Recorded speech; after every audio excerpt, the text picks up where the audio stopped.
I make the same point with like a thing called victims awareness, which is something that allows, or advocacy basically, which is something that allows people who have been victims of crimes to actually talk to the guy who did it, and they hate it in this state, and I don't know why. But I think that it really gives you the victim, especially, like closure. Yeah. Because it allows you in your head when have you never talked to the person, because most of the time you don't even know who did it. You just have like a demonized image of them, and it makes you bitter and hateful all the time, because you're never sure exactly why somebody did something that they did, and whether they're sorry about it or anything else. And when you actually meet them, you can realize, man, this person came from someplace else. I'm not saying that you should be cool with what they did. No. I don't think you should ever be like, yeah, great, I'm glad you killed somebody. Yeah. You're still going to be like, I hold this against you. Yeah.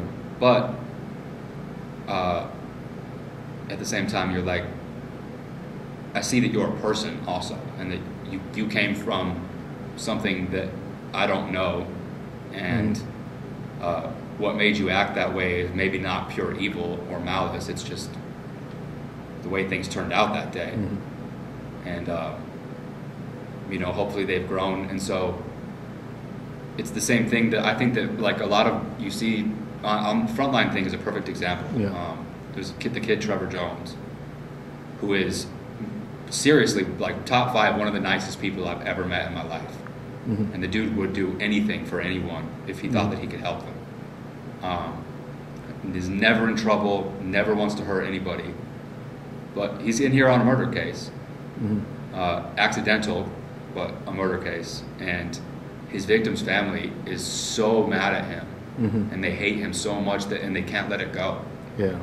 And while I don't think that it's, I certainly don't think that they should just be like, whatever, who cares anymore. Yeah. But at a certain point in time, you can't just keep living with that, like, raw pain every day. Yeah. You can't just have that anger in you, because it ruins your life. And that's not what your son that you lost would want for you. He would not want you to just be like this angry, bitter people for the rest of your life because of him. Leaving aside the fact whether or not you want to give absolution to the guy who did anything, for your own self, holding on to that anger and hatred, it ruins you. And this, so at some point in time you have to come to terms with it, whatever those terms are. And I'm the same way with Brett. Clearly he did not do anything like that to me, but at a certain point in time you can't just keep running around and being mad about it, because you're screwing yourself. Yeah. So. Well, I think it's really a powerful statement. It's it's kind of you've gone through a lot here, really learned a lot, and it's now you're kind of taking more of a leadership, kind of a mentor role. Yeah. And so these kind of words are, I can learn from them. Many people could learn from them. There's can always learn more stuff. Yeah.